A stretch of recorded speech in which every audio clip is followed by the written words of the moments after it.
Thanks for joining us today on the Uncommon Legacy Podcast. Today our guest is Sean Ward. Sean works for a Fortune 500 commercial real estate company and advises companies on portfolio strategy, the sale and leasing of properties, valuations, financing, and much more. Over the course of his life, Sean has battled with the idea of vocational or full-time ministry and his life in the real estate sector.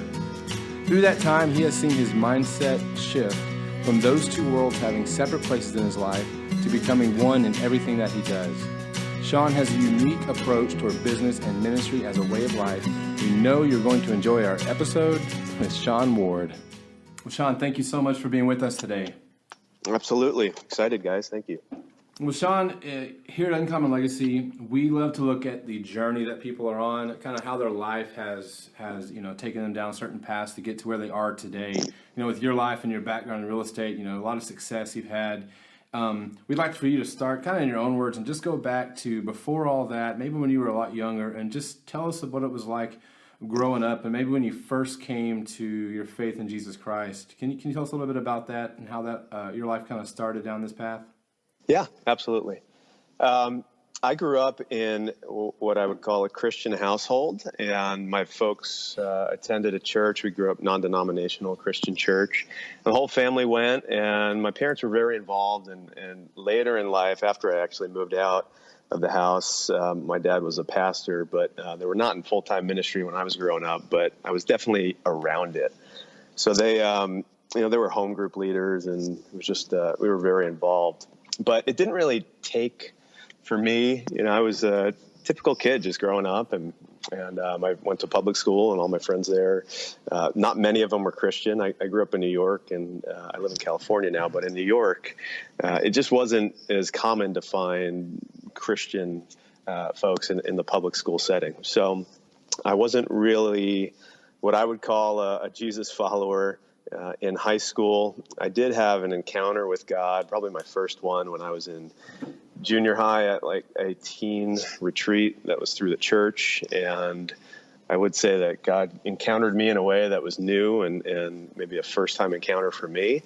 But that was something that faded after a few weeks and really, again, didn't come back to the Lord until probably college or later. And it was always in my life. It just, as far as being a serious follower of Jesus, it wasn't really until much later in my life that took. Awesome.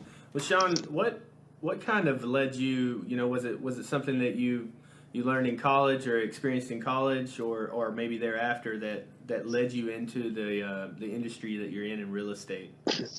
Yeah, and I'm in commercial real estate, and so I consult with corporations on their real estate portfolio. So I don't do any home sales or residential sales, but I do sales and leasing primarily in industrial buildings, manufacturing facilities, and warehouses. Okay. I do that for companies on a portfolio-wide basis. So it's not something I studied in college. I was a history and political science major, thought I was going to go into law school, and I just could not stomach the thought of 3 more years of school by the time I got finished. Yeah. And I really just looked for any job I could get. So I graduated on a Friday, moved on a Saturday, and started working Monday morning in commercial real estate. And it was very random. Didn't set out to do it. Responded to an ad on, back then it was monster.com, and started going right away. So I definitely did not have this all mapped out or anything planned out ahead of time. It just kind of happened that way. Yeah. How did you, looking ahead now to where you are now, obviously you chose a path that you've seen a lot of success in, and I know that can be like a heavily flooded market for, so to speak, of like people who are realtors. How did you kind of fall into, I don't know if fall into success is the right word, but how did you come into success and realize this was something that, you're proficient at, and when did you really start to kind of take off, so to speak, in that industry? I've been doing it 12 years now, and when I started, it's really like anything else, and not to be cliche, but it was like I really just tried to work harder than anybody I could, any of my peer group, and I'm kind of competitive, right? I played sports growing up, and so there's a bit of a competitive nature that kicked in when I'm young, and you're starting with a peer group, and you want to just exceed and do well, or excel and do well, and so that was part of it. I think that was my industry, guys. I'm a salesman. I'm a consultant in the fact that I consult with corporations, but I'm a full commission salesman. So I don't get paid a salary. I don't get handed a pile of work to do. I got to go out and find it every day. And really, there's no substitute to hard work when you're picking up the phone and making cold calls and just trying to make something out of nothing every day. That's absolutely true, man. We experienced some of that in our personal lives as well. And I mean, as far as the hard work part of it goes, when you're putting in that kind of effort, on a day-to-day basis, I also know, from previous conversation with you that you also have a strong desire to be, quote unquote, a minister of the gospel wherever you go, not just in the church, but in your everyday life. How do you see that working for you? Because, I've seen a lot of different ways in my own life and in friends of mine's lives who want to kind of expand the kingdom of God while they're at work, kind of the heaven in business idea, if you will. Mm-hmm. What does that look like for you, and how would you describe that on a day-to-day basis? So that's been a concept that I've struggled a whole lot with in my career and in my life as a Jesus follower, and the concept of how am I full-time for Jesus when I got to a point in my life where I just said, I'm all in for the Lord. I love Jesus. I want to spend my days doing his work and being all about him. And that was on the one hand. On the other hand, I had a job which, was full-time and more than full-time.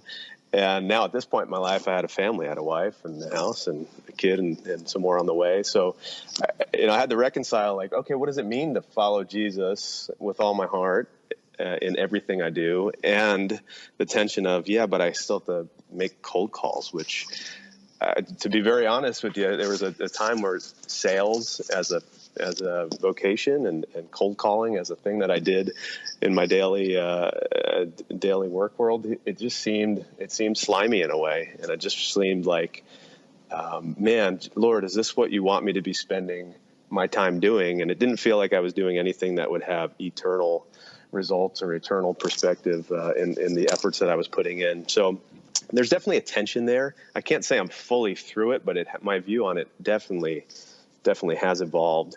I used to feel guilty that I was not in full-time ministry.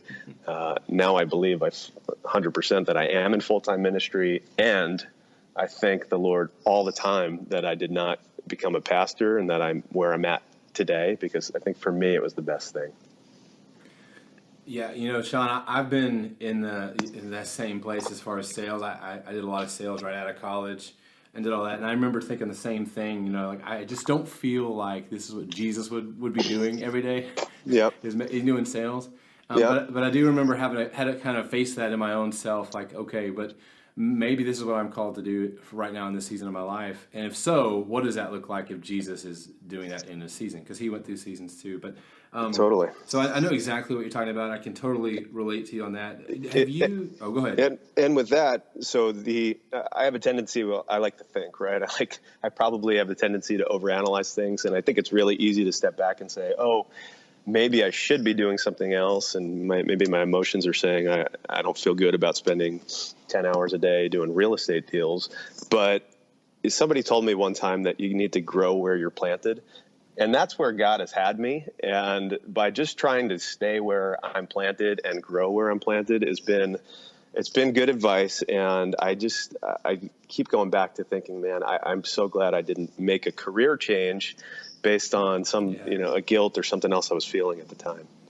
Yeah, I know, it's really good. It's funny you say that because you can go look on our Facebook page too. I made a meme that said that exact quote, grow where you're planted.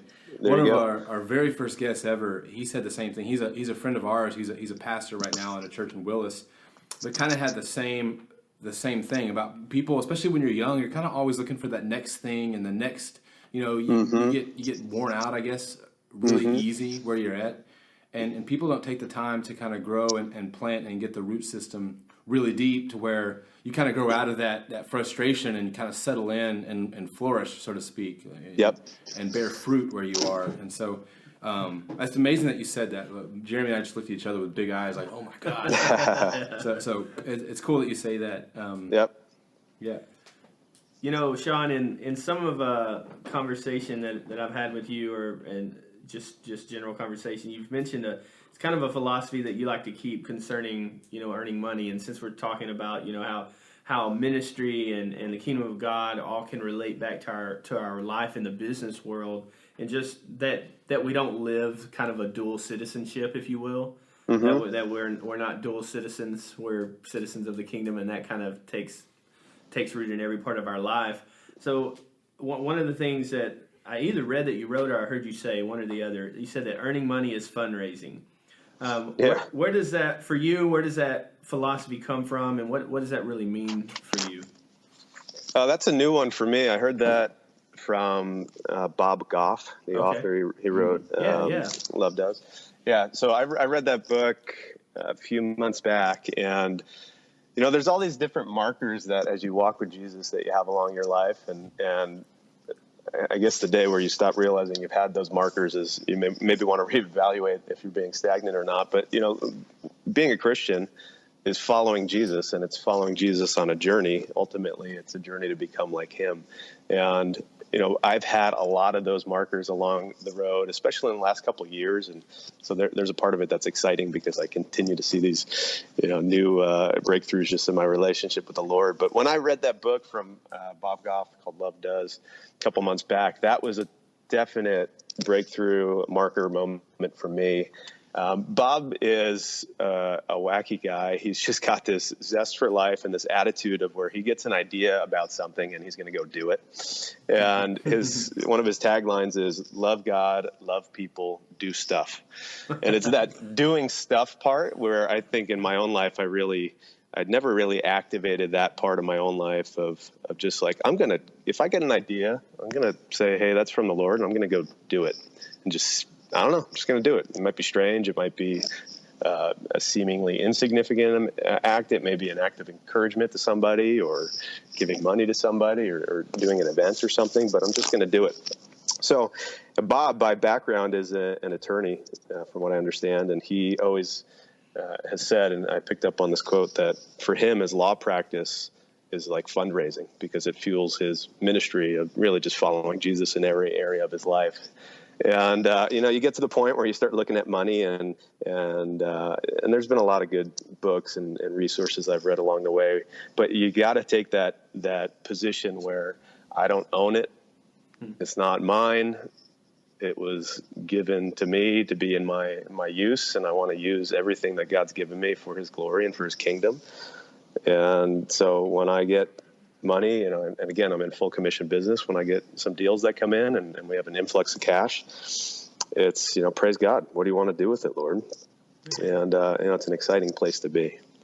Sean, what are some things, you mentioned that Bob Goff says about just do stuff, and you talked about your take on that. Can you maybe talk about some things you've done that you really felt God leading you to do that didn't make a lot of sense, and then, maybe the result of doing this crazy thing, what happened? Do you have any cool stories along those lines?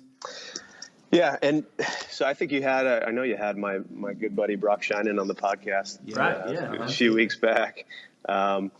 Brock and I, we've been friends for 7-8 years now, and Brock's a great dude, and we always go back and forth on some things, theology issues and discussions with Jesus. One of them is, where Jesus says, when you're giving, don't let your left hand know what the right hand's doing. There's that part of it. But two, on the flip side of that, and that's typical with Jesus and the Bible, there's always a tension between two polar extremes here. But one is don't even talk about what you're doing. The other is you hear Paul, and he's writing to the church in Ephesus or in Corinthian church. He's saying, hey, the whole church, everybody's heard about your kindness that you've shown for the poor and taking care of them. So there's sometimes when you tell stories about things that you're doing or things that people have done, it has this effect where it encourages other people to get in the game and start doing things and giving more and being generous. And so that's the effect that Bob's book has had on me. And so I throw that out there as the disclaimer where I always want to be sensitive to not bragging or boasting about what we're doing because it's so not that. But, sharing the stories, I think, is important. And so to answer your question, a long way of getting there. Yeah. Just in the last several months, as I've really tried to pick up on all right, God, how are you speaking to me? What ideas are you giving me? And I usually get these when I'm in moments of prayer, and I walk and pray. And whenever I'm in the Lord's presence, I tend to get ideas. So when I'm praying, I just write notes down. I do it on my iPhone. I just dictate notes into it, and then I try and pursue the ideas and see if it was God. If it's God, he's going to breathe on it, and there's going to be cool things that happen. So, I mean, just in the last couple months, there's been just a handful of things that have been just so exciting. One of them, the Pope was in town a few months back, if you remember, and he was speaking before Congress, which was, I think, an historic thing that no sitting Pope had done that before, but he spoke before Congress. And I remember watching the news afterwards that the members of Congress were somewhat disappointed that he didn't go to the lunch that they wanted to host for him afterwards, but instead he went and hosted a lunch for the homeless people in the D.C. area. And so hearing that, I thought, man, that's just such a cool thing. And it ties directly to Jesus in Luke 14. There's a story about the wedding banquet or the wedding feast. And, Jesus turns to the owner, the homeowner, the head of the party there, and says, hey, next time you throw a party like this, don't just invite your wealthy friends and rich neighbors, people who can pay you back, but invite people who are from the other side of the tracks, will never have a chance to pay you back. Invite them, and you'll truly be blessed. So, just kind of going on that, and we decided, I say we as me and a buddy, we decided to throw a dinner for the homeless community in our town here. And we decided to do like a real high-end dinner, like a wedding feast. Like I looked at it as if, hey, if this was my daughter getting married, what kind of party would we throw? And so as we went down the process of getting a caterer and then renting equipment and silverware and flatware and all that, we always went for the higher end, and we got the nicer chairs, and we spent a whole bunch of money on the flowers there. We created this environment, which, I mean, it was truly something that was maybe up there with one of the best things I've ever done in my whole life. And it wasn't a quantity thing. It was really a quality of experience. And we probably had 80 people that came and another 20 that were there helping.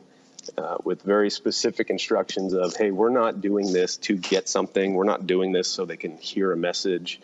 We're not doing this for any other reason than just to show extravagant love to people who probably feel like they don't deserve it and are not shown it a whole lot. Man. And so that was just one of them, and there's just been a whole bunch more. But, when I look back at it, I could say, man, God, you gave me this idea. It was probably a fading idea that could have easily just passed by and not come to fruition, but just trying to focus on it and say, hey, I got that idea when I was in the Lord's presence, so I'm going to give it a chance to grow and see what happens. And it was pretty amazing. That's awesome. That's a powerful concept. I think anybody listening can grasp it. If you get an idea in the presence of God, maybe you should pursue it and go after it, even if it seems crazy, just because of where the idea came from. Oh my gosh. Yeah, I love what you're doing.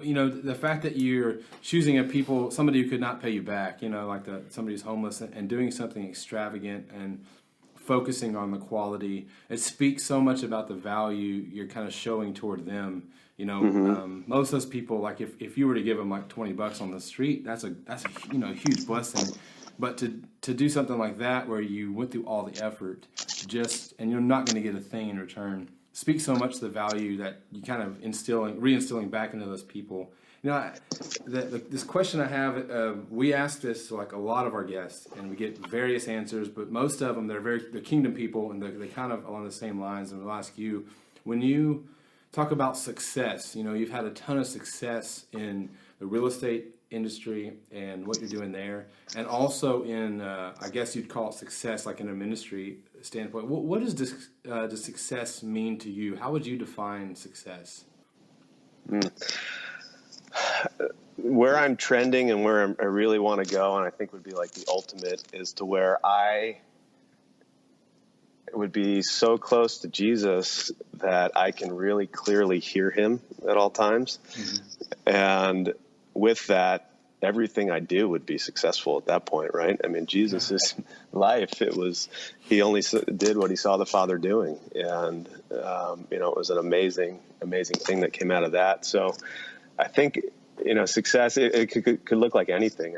Practically, success, there's a tangible thing that the world will say success is, maybe the American dream, right? Of owning a home and having a family. And, there's part of it is that maybe, part of success you could see, or maybe a trap of thinking you're successful in ministry, is maybe having a lot of numbers or a lot of people in your church or whatever it would be. But ultimately, success is if you're so close with Jesus that you know what he's saying, you can hear him clearly, and then you follow up and you're obedient to what he's saying. And it's kind of, it's really the ultimate. I grew up in the Vineyard Church, and John Wimber, who was the founder of the Vineyard, he had a saying that I'll probably butcher, but it was something to the effect of, hey, I'm just change in God's pocket and he can spend me how he wants. Mm-hmm. And, you get to that point where, even if, that means you do something that does not look successful to the world at all, if that's what God's calling you to do and you're hearing him and you're being obedient to it, you're successful. Sean, just to kind of follow up on that, that your answer in defining success of being in close relationship with Jesus and walking along that path, really. Mm-hmm. Sometimes it's really easy to allow our work to, our daily work with our jobs, to overtake our time, become a large portion of our focus, because it's most people's jobs can be very demanding of their time and their attention. Mm-hmm. How do you keep your relationship with God intact and accomplish all that you need to do in a given day, on that, not, I'm sure in the morning time and in the evening time, but on a regular basis throughout the workday? What kind of advice, how do you do that? And what kind of advice might you have for us and our listeners on how to do that? Yeah. So I think the first thing to say is it's not easy to have that balance, that perspective of maintaining, and there's a lot of demands on people. Again, I'm 35 years old. I have a career which is I'm full commissioned, and my business partner and we run a team of 6 people, and so there's definitely a whole lot in that realm of my life. And then at home, I'm married. I've got a 5-year-old, a 2-year-old, and now a 2-week-old. So there's huge demands in that area of my life. But really having God be the central part of all of it. It used to be that God was another sphere of my life that I had to maintain. And so that meant to keep that ball going, I've got to keep that ball in the air. I've got to, spend X amount of time in the Word and in prayer and whatnot. But having a slight shift in focus of saying, no, Jesus is my entire life. And then every other area, all the different spheres that are in it will be permeated with Jesus is really the mindset to have. So, but with that, you got to have grace, right? So it's there's going to be days and weeks where you're just not connected to the Lord. I mean, that's just my experience, and I'm not there yet where it's constant. But you got to look at it as a marathon and not a sprint. You got to get up best you can every day and try and spend some time with Jesus. I love to have what I would call the life hacks for following Jesus, of trying to get him into your life as much as you can in ways that are low hurdle that you'll continue to do. Because if it's hard to do, and if there's a big hurdle to doing it, not a lot of people are going to continue doing it. So, I mean, it's really just all of it, guys. It's you got to have that shift in your mentality of what it is to follow Jesus and what it is to have him be Lord over every area of your life. And then you just got to try and carve out time here and there and talk to him throughout the day. Talk to him as you're on the phone with clients. You have a connection with them going at that same time. And when you're at home and you're changing diapers, you're doing it as acts of worship and just on down the line.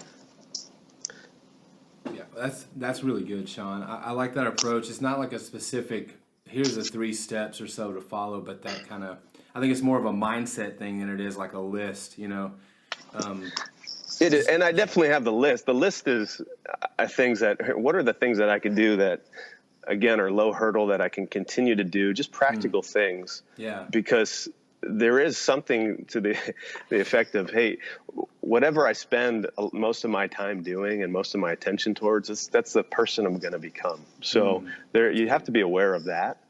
And, that saying is you become what you behold. And there's probably a point in my life where I was spending free time doing things again, I studied political science. So listening to talk radio or political radio, it's that type of stuff was entertaining. And I used to do that. But if you take that out of the equation, and instead what I do now is I listen to the Bible a lot when I'm driving around. I listen to the Message version of the Bible.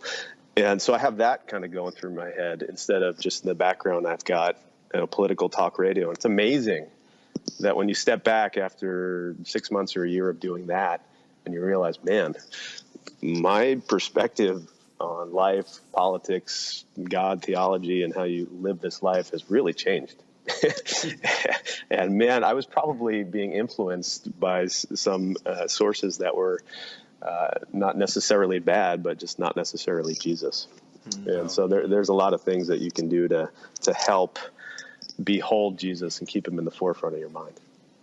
That's good. Yeah, it's true. What we consume has a huge effect on us, whether it be visually or what we eat. Same thing with if you eat terrible food, you're going to get fat and out of shape. Totally. Same thing happens, I think, on a spiritual level. So you're right on. Sean, you are a guy. I talked about like God gives you ideas. You're kind of one of those people that I think you probably think in ideas a lot. You have this entrepreneur mindset, so to speak. I mean, if you live off commission, you have to work, you have to hustle, you have to go out and make it happen for yourself. It's not something handed to you every day. So, with that being said, we love to kind of mentor, so to speak, our listeners and just give them advice they can follow and patterns they can see in people's lives. What kind of advice could you give to someone who maybe has like an idea of some sort, but they don't know they want to pursue it, they don't know how to pursue it or how to start or where to just get off the couch and do it? That's a good one. In fact, you could probably do a whole podcast on it, and I'll definitely listen into it because definitely. I've got ideas. I just, getting them launched. Actually, Brock Scheinen's probably the guy to talk to because he's. I know he's working on a project to help people launch passions. But I think the biggest thing, the biggest revelation I've had in the last 6 months is that when I'm in the Lord's presence, that's when ideas happen for me. And I just say that's where the magic happens. Mm-hmm. And so when I'm spending time with Jesus, I used to look at it as, man, I keep getting distracted and I keep thinking about other things. And now I look at it as, oh, this is awesome. God's given me things to think about. And I start writing them down. And so whether it's, I could be praying and I get an idea for a work-related thing to do or something that is not related to work. It could be something about helping somebody or encouraging somebody or giving somebody just an idea I had for them. Paying attention to what God says to you when you're in his presence. Sometimes that happens to me when I'm at church. Sometimes it's when I'm walking in the morning.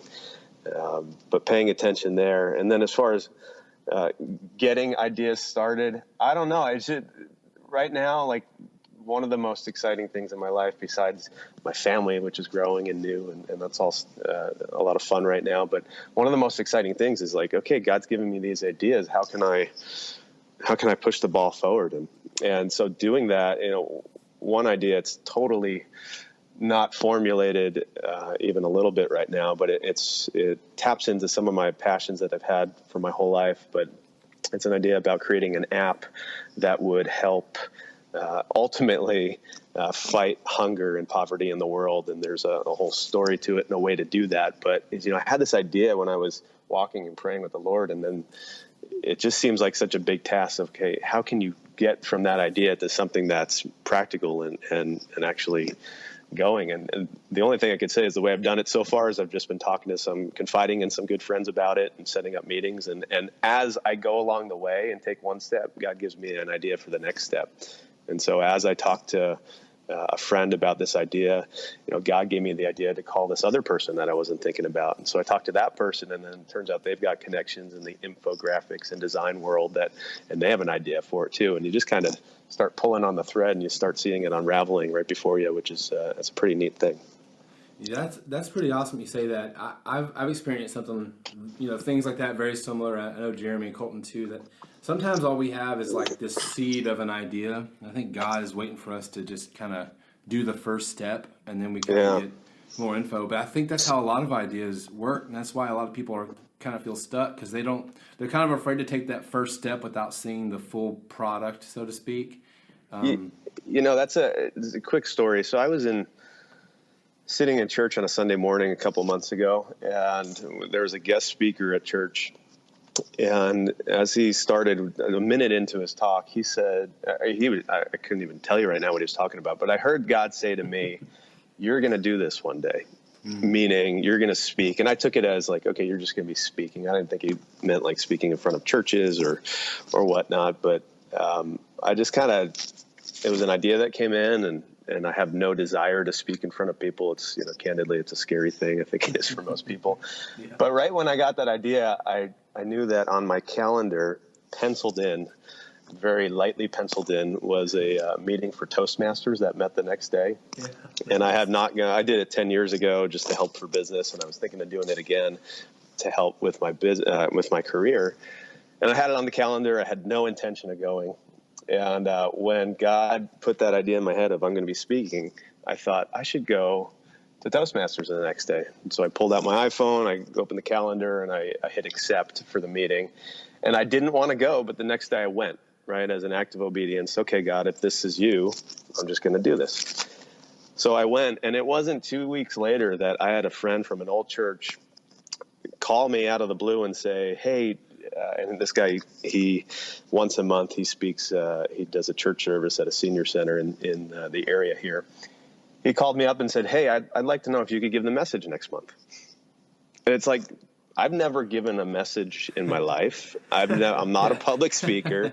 It frankly scares me. I'd love to not have to do that, right? But it's something that it's hard to deny. Like when that happens, that, okay, maybe this is the Lord. And, just following that, I couldn't foresee what it is. I don't even know what it will become. But, and then again, 2 weeks after that, Jeremy, you reached out to me and talked about doing this podcast. So it's hard to say it's a coincidence, right? Yeah, absolutely. Yeah, I love that, man. That's, it's just so incredible when and you really answered that question that Brian asked earlier about what advice for someone who has a big idea. It's really just start. Like Bob Goff said, just do stuff. Just start doing stuff. Do that first thing that comes to your mind, and it's really about kind of I think I see Chris Valentin posting about this particular topic a lot on Facebook about taking risk, being a risk taker. Yeah. But what I found is when you have an idea that comes from the presence of God, comes from your relationship with Jesus, and you decide to quote unquote take a risk on it, it may seem like a risk, but the reality is it's really not that risky because it's coming from an amazing place. It absolutely is, and when you start looking at those ideas, which seem internal, it seems just like something that could be passing through your head. And by the way, if it's internal, Jesus is inside of you, so it would be natural that ideas would come internally. That would be coming from the Lord, right? But that's great. When you have those ideas come, you start looking at them as God's directives and what He's offering for you to do in your life. Then the issue becomes not so much of, I'm scared about doing this, is am I going to be obedient? And so a lot of times now I'm just saying, God, I don't know if this is you, but as an act of obedience, I'm going to take this next step, and I guess we'll find out if it is. That's great, man. As you were talking about this thought kind of passed through my mind that I've thought before, and when I say it, I don't mean that I am literally afraid, but I've seen God come through on my behalf way too many times now to not want to be obedient. It's like I said, not being afraid of being disobedient, but it's more of like I'm afraid to live life any other way because because the favor and the grace and the mercy that's been poured out on my life by being obedient has been, it's led to some of, as cliche as it may sound, to some of my life's greatest adventures. And successes. And what's hilarious about the successes are I can look back on them and people, and I'm sure you've seen the same thing. People might be like, "Oh, Sean, you've done this amazing thing," and you're looking back in the depths of your heart and you're like, "I literally have done nothing." Yeah, totally. Because you didn't even have the idea in the first place. No. Nope. And I just love that about our relationship with God, that it's so, He just wants to partner with us in every single aspect of our life. And when you think too about like, how do you define what it is to be a Christian? And that's been that definition has probably evolved for me over the years, but right now, and I've heard it from a pastor recently, I think it's right on. It's, being a Christian is not, saying a prayer, having a box checked, a one-time thing, right? I'm not going to get too deep into theology here, because there's a part of it that's that, but it's following Jesus. Yeah. And you're following means that you're moving. Yeah. And you're following somebody who's moving and doing different things. So again, the impetus on you need to hear what he's saying. You need to be able to see where he's leading and be able to follow that. You can't stress it enough. I mean, it's about being obedient to take the next step, because following or life with Jesus or being a Christian is a journey. Man, that's great. Sean, we, part of what we do here is we look at people's journeys. That's what we do with Uncommon Legacy. That's what we're doing with you today. Part of everybody's journey. Our journey's always shaped by those people in our lives that have helped us, who have mentored us or fathered and mothered us, if you will. And I know for us, the mentors have played a huge role in our lives. Could you maybe talk about someone that has been a mentor to you and what that's meant for you? Yeah. I've probably had a few or more than a few in my life of guys who were older, further down the line in their walk with the Lord, that I had considered a mentor. There's been a couple. I think the two that stand out the most. One who used to be a mentor and is now just a friend, because he lives in a different geography. The other is somebody that I could still consider a mentor. I think the biggest thing between those guys and maybe some of the other guys who I would have considered mentors in my life is that they really sought me out. They would, they kept asking me to go grab lunch. They never really told me a whole lot, but they just listened a whole lot. And, I compared to some of the other guys, I remember being a young guy, and I still feel this way sometimes, where I see guys that I see is further down in their walk with the Lord or really tight with the Lord, that I wish they would look at me and be like, hey, let me take you under my wing. I want to talk to you about what God's doing. I want to hear what's going on in your life. And so the takeaway I have now is a guy in his mid-30s that sees people around me like that is like, I want to try and reach out and be a mentor proactively to people, to disciple people, mentor them, and do it in a way where I'm reaching out to them, because I remember specifically feeling, man, I wish this guy would maybe, I don't know, notice me, call me up, ask me for lunch, see what I'm doing. I don't want to pester people. You don't want to track down somebody and say, can you mentor me? Maybe you could. I mean, that's probably a good strategy at some point. But, the guys in my life who have had the biggest impact have just been the ones who've consistently texted me, called me and said, hey, how are you doing? What's God doing in your life? And it's really as simple as that, but making the time for people. That has had probably the biggest effect on me, more than all the sermons you've heard at church or messages you listen to, podcasts, or any of that stuff. It's the people who one-on-one are reaching out. And it's really what discipling is. They're, reached out to disciple me. And again, if following Jesus is a journey, then discipling people is just helping them along their journey. It's not getting them to say a prayer or getting them to enroll in a church or a small group. It's helping everyone around you on their journey towards becoming like Jesus. Man, it's really good.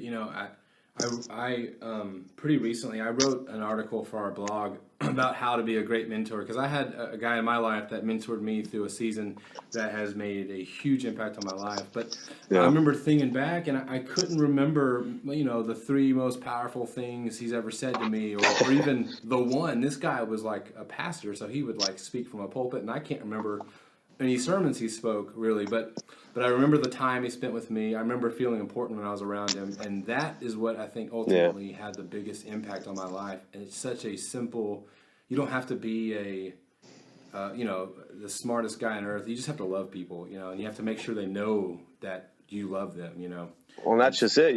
He made you feel important, right? Yeah, and exactly. That's how you could say it. So I look back, the other mentor I said had a huge impact on me. I don't know why. I could look back at him and I just felt loved by the guy. And I felt like he thought I was important. And actually, as I come closer to Jesus and I start figuring out that, like in Galatians, it says the only thing that counts is faith expressing itself through love. I start thinking, okay, if that's the only thing that counts, I got to really figure out how to love people, right? And so as I did that, my mind starts going back to this guy. His name is Bobby. I want to do what Bobby does. And what did Bobby do? I don't know. He had a huge smile on his face. He was happy to see you. And he called you up. He looked at you when you were talking. He listened to you. He encouraged you. And, those are the things that, like, I think that's what it means to love people, right? So it's like, I want to emulate that. I want to do that with the people around me. And you could ask my wife and friends, and they'll probably tell you I'm doing a terrible job. And I'll admit it, I'm doing a bad job. But it's like, at least I'm aware of it now, and I'm trying. That's the direction I'm going, right? I want to love people. I want to have a smile on my face. I want to convey acceptance to people that are around me. And unfortunately, not a lot of folks that are following Jesus do a great job of that, right? And I think the more we do that, that's going to be the most impactful thing. It doesn't matter what we say or, the churches that we go to or the things that we do. It's do the people around us feel like we love them? I think that's the test. Man, that's so good. That's so good, Sean. Sean, as we wrap up here, last question we'll ask you. We talked about mentors, about how people can really mentor us, but a lot of guys that we've talked to, they've told us that they've been mentored by people they've never met and through like books and through resources. So can you tell us maybe about a book or a resource or something that you would recommend to those listening that has had a big impact on your life? Yeah, I like to read. I like to read the first half of about every book I read. Me too. My attention span is terrible. Yeah. So, every book that I've read that has a huge impact on me has been less than 200 pages, usually less than 100. But I just rattle off a few. I already said Love Does, Bob Goff's book. That's been the recent one. Yeah. A.W. Tozer's Pursuit of God was a real life changer book for me. Anything by Tozer or Brennan Manning is something that I'm going to read and something that I'm going to get a lot from. Yeah. And then maybe, the one book I'd point to is there's a little book called Practicing His Presence. And it's a 2-part book. One is from Brother Lawrence. That's, hundreds of years old. The other part is from a guy named Frank Laubach. And it's a journal. Both of them are 2 journals. In total, the book is 90 pages between the 2 journals put together. But it's about these guys' experiences of trying to bring the presence of the Lord into every area and every minute of their day. And so that started out with Frank Laubach. He I think it was January 1st, and as a New Year's resolution, he was going to try and think about God once every 5 minutes. And he actually set an alarm so he could do that. Then he upped it to like once every minute. And he got to a point where he had this constant connection with the Lord. And he had, reading this journal, it was like just so impactful for me. And it encouraged me, man, I really just, if I believe that, John 15, the vine and the branches, and then connected to Jesus, I can do a lot. And apart from him, I can do nothing. Then I'm going to focus on trying to be connected to him at all times. And one of the quotes from that book that has always stood out to me is Frank said, trying to get to this point where I have Jesus so ingrained in my being and my subconscious and my thoughts has been the hardest thing that I've ever done. But everything else in my life has become substantially easier. And, that's a great book, 90 pages, awesome book. I would definitely pick that up. And then maybe a side note, the best business book I've ever read it's about 80 years old. It's called The Go-Getter. It's about this guy who just stopped at nothing to get something done. That's a good little book on business. Awesome. Well, Sean, we really appreciate you being with us today. It's been an honor, man. No, you guys are awesome. Thanks for asking. Again, I'll say I'm probably the least qualified guy to be on this podcast because I'm just like the most normal guy that it's not full-time ministry, and I've got 200 friends on my Facebook feed, and that's about it. So, but guys, appreciate it, and appreciate your time today as well. Absolutely. Thanks a lot, man. We really appreciate it. Thanks for listening to the Uncommon Legacy Podcast. We hope you enjoyed this episode. If you would like more information on Sean Ward and what he's doing with his life, please go to our website and check out our show notes for this episode. You can also find links to all the books and resources recommended today over on our website, uncommonlegacy.com, under the Media tab. If you enjoyed this episode, then please do us a favor and head over to iTunes, subscribe, and leave us a review. Also, please take a minute and go like our Facebook page. There you will find updates on new episodes and blog articles on a weekly basis. Thanks again for listening to the Uncommon Legacy Podcast. We'll see you next time.